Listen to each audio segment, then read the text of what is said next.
ढोलकपुर में एक बार फिर मौत का साया मंडरा रहा था। साहुर जो गांव का रक्षक था, आज खुद उस विशाल नाग के जादू में पूरी तरह जकड़ा हुआ था। हर तरफ वह नाग अपने मुंह से आग बरसा रहा था। लोग जान बचाने के लिए इधर उधर भाग रहे थे। उधर गांव वालों की बात सुनकर महाराज रायस्टर अपने कुछ सेनापतियों को साथ लेकर गांव की तरफ निकल पड़े।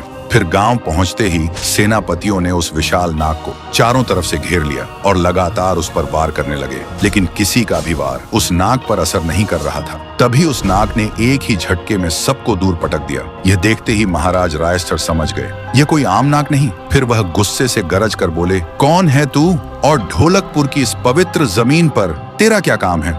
ये सुनकर वह विशाल नाग फिर से इंसानी रूप में आ गया और बोला, पवित्र जमीन? हाँ, इस मिट्टी में तो 150 साल पुराना पाप दफन है।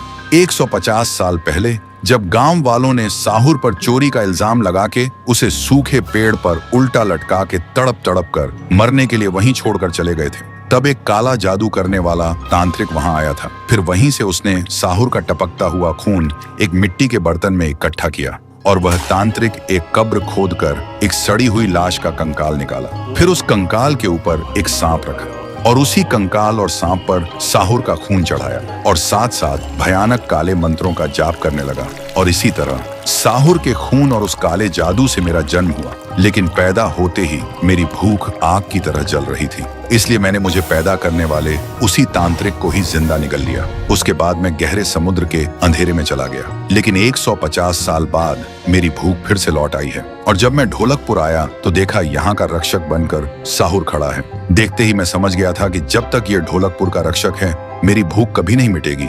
लेकिन साहुर को क्या पता था कि मेरे अंदर भी उसी का खून दौड़ रहा है। इसीलिए मैंने उसकी कमजोरी पहचान ली और उसे बुरी तरह जकड़ लिया। ये राज सुनकर महाराज रायस्टर का खून खौल उठा।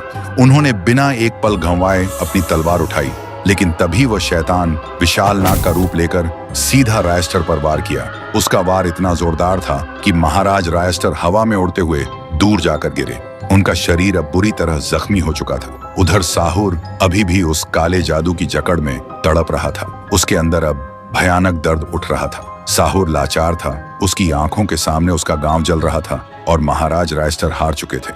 इसलिए एक बार फिर साहुर की आंखों से आंसू निकलने लगे। लेकिन तभी उसका दर्द सुखपुर में बैठी उसकी बहन पीहू को महसूस होने लगा। तो दोस्तों, क्या पीहू ढोलकपुर आकर अपने भाई साहुर को बचा पाएगी और क्या वह अकेले उस विशाल नाग को रोक पाएगी? अगर देखना चाहते हो तो इस वीडियो पर 1 लाख लाइक्स पूरे कर दो और कमेंट में लिखो नेक्स्ट पार्ट जल्दी लाओ।